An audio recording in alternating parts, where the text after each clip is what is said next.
Myths explore mysteries, they do not explain them.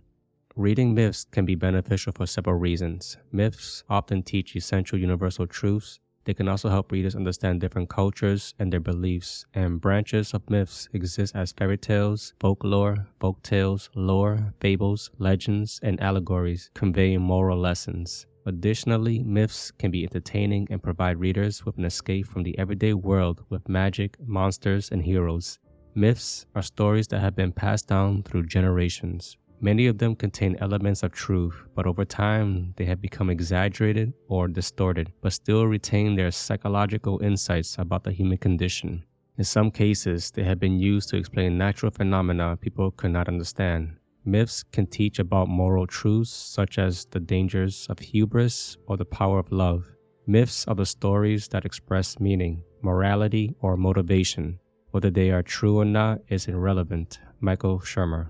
When our ancestors first gathered around the fireplace, they began telling stories, and this unique behavior makes us human and separates us from other animals. And to this day, whether on social media, during lunch, or around the dinner table with loved ones, storytelling is an integral part of our lives. Our stories serve as a foundation for how we navigate our lives as individuals, tribes, or societies. According to the discipline of mythology, these stories also demonstrate how myths can still serve as moral instructions for us today, just how they did for our ancestors.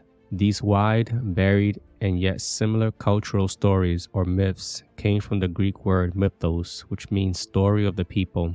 The ancient accounts of truths of humanity's collective knowledge of the mystery of life through story, ritual, and symbols. Myths are sacred stories.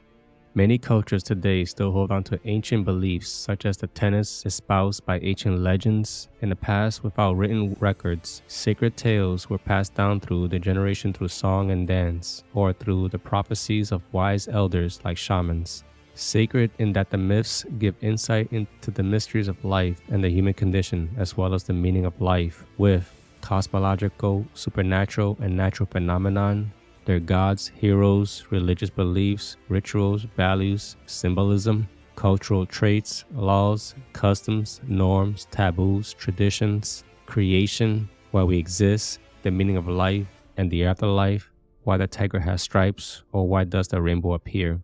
In many ways, they are necessary aspects of the human psyche, as a species that seeks meaning and order in a chaotic and meaningless world. Thus, ancient mythologies can offer us the comfort we seek when no other source like science can fill. Folk tales and myths, they've lasted for a reason. We can tell them over and over because we keep finding truths in them, and we keep finding life in them. Patrick Ness. Myths contain traditions, rituals, and symbols. A tradition is a set of beliefs or behaviors handed down within a group or society with symbolic meaning and a sense of origin.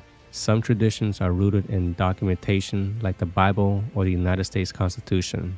Some oral traditions are transmitted and transcend time as norms or secluded tribes. Rituals are not uncommon and subtle, from washing your hands after using the bathroom, holding the door for the person behind you, and handshaking after an interview, to structural ones such as a football team performing an act to rile up players or worship rites in a church. They are a sequence of gestures, words, and actions, and in some cases, including objects. Rituals are a set of behaviors to ease anxiety, commonly done as prayers or meditations, which motivate or reaffirm a psychological undertaking, value in society, and the individual too, rites of passage from an apprentice to journeyman, from child to adult. Rituals are the enactment of myth. Participation in the ritual is participation in the myth. Rituals put the individual in accord with their inner wisdom, the wisdom that is inherent within us. The individual consciousness is being reminded of their life's wisdom. Joseph Campbell. Every day, symbols are everywhere, from street signs to sports team logos to even lines that stand for courage. They are mental shortcuts that give life context and meaning and reveal aspects of life that portend or point to a pattern that requires our attention. This is the case because we speak in symbolism, the symbolic language. Symbolic language is a language in which inner experiences, feelings, and thoughts are expressed as if they were sensory experiences, events in the outer world. It is a language which has a different logic from the conventional one we speak in the daytime. a logic in which not time and space are the ruling categories but intensity and association. Erich Fromm. How myths can teach us about our culture.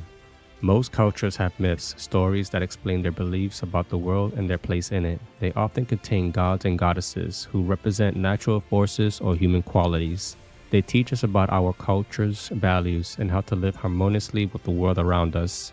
Myths can teach us about our culture in several ways. They can provide insight into our belief system and help us understand why certain things are essential to our culture. Myths can also teach us about our history, providing stories that explain how we came to be where we are today. Occasionally, myths offer guidance on how to live our lives, teaching important lessons about right and wrong, good and evil. Whether we realize it or not, myths play an essential role in our lives. Reading myths can teach us a lot about ourselves. For one, Greek myths can show us how to deal with difficult situations like Odysseus' arduous return to home in the Odyssey. They can teach us how an everyday person could go from zero to hero with the support of others, such as the Greek myth of Jason and the Argonauts. They can teach us why be careful what you wish for in the story of King Midas and the Golden Touch. In short, reading myths can help us understand ourselves better and become better people. Stories like the Iliad or the Trojan, Hector, can teach us how to act composed and treat people well, while someone in the family started a 10-year war. Because philosophy arises from awe, philosopher is bound in his way to be a lover of myths and poetic fables. Poets and philosophers are alike in being big with wonder. Thomas Aquinas. It's no secret that myths have been around for centuries. They've been used to entertain us, teach us lessons, and even explore the unexplainable. But what are myths really, and why do they continue to captivate us? A myth is a story that is not true, but is believed by many people. They usually involve gods, heroes, and monsters and often have a moral lesson at the end. They are often passed down from generation to generation and can be found in cultures worldwide. So why do we love myths so much? For one, they are entertaining. They are full of suspense, action, and adventure. They make us laugh, cry, and everything in between. But more importantly, they help us make sense of the world around us. Today, various cultures are still largely influenced by the stories, arts, and history found in many cultures' myths.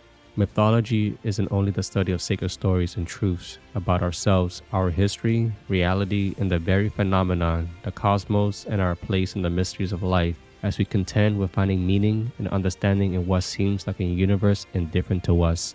Myths contain cautionary tales that, to the reader who gleans the wisdom from these stories, act in a way that they have an advantage in the outcome of their lives. And through metaphor, we grasp these truths as if they were in their literal truth statement. Orson Scott Card says it well: metaphors have a way of holding the most truth in the least space. To further help illustrate this point about metaphors and myths, I stumbled upon Brett Weinstein, I believe, who coined the phrase metaphorical truth in his summation from an evolutionary biological lens. We tend to think of intellect as having evolved because knowing what's true gives you an advantage, but there's nothing that says that the literal truth is where your advantage lies. And so I have a category called literally false, metaphorically true. And here's where ideas that aren't true in the factual sense, but they are true enough that if you behave as if they are true, you come out ahead of where you would be if you behave according to the fact that they are not true. Brett Weinstein. I will provide a couple of examples in the context of myths. A dad tells his 5-year-old son to keep his distance from a porcupine because if he gets too close, the porcupine will shoot its quill at the boy and die. It is not literally true that a porcupine can shoot its quills. Still, it's metaphorically true enough for the boy to keep his distance because the quills can puncture a vital organ or receive an infection. By this boy gleaning this wisdom, he has the advantage over other boys who don't keep their distance from the porcupine. A myth is a way of making sense in a senseless world. Myths are narrative patterns that give significance to our existence. Rollo May. In the story of Pandora's box, Zeus tells Pandora not to open the box, and as the cliche goes, curiosity killed a fool, and she opens the box. Then all the known evil is released into the world among mortals, and she shuts it. However, she feels a pang of profound guilt and opens once more, and what's left is hope. It's not literally true. This is how all human sufferings occurred.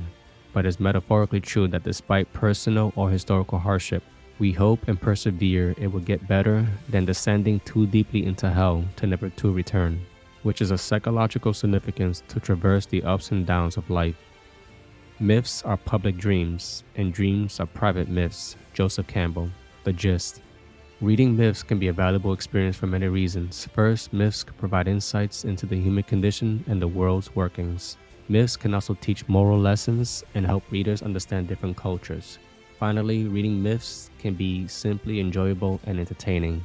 Reading myths can be worthwhile whether looking for meaning or a good story.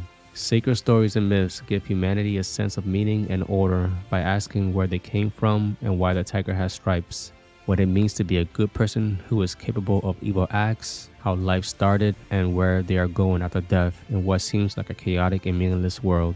Tradition tells us what behavior we accept in society and what we ought to behave like. Rituals are subtle, from brushing our teeth in the morning to rallying a football team for a big game and having my cup of coffee before I start my writing project. Symbols are everywhere, and we create them to draw meaning because they are shortcuts to our psyche that give life purpose and context and explore the mysteries of the unknown. Numerous lessons about our culture can be learned from myths. They can shed light on our values and assist us in comprehending why some things are fundamental to our culture. Myths can also help us learn about our past by telling us tales of how we got to where we are now. Myths contain cautionary tales that, to the reader who gleans the wisdom from these stories, act in a way that they have an advantage. Metaphors have a way of holding the most truth in the least space. Like in Pandora's box, be cautious of the consequences of too much curiosity, because sometimes it's better to mind your own business. In my next video, I'll convey the benefits I discovered from reading in visual arts, movies, TV shows, and video games.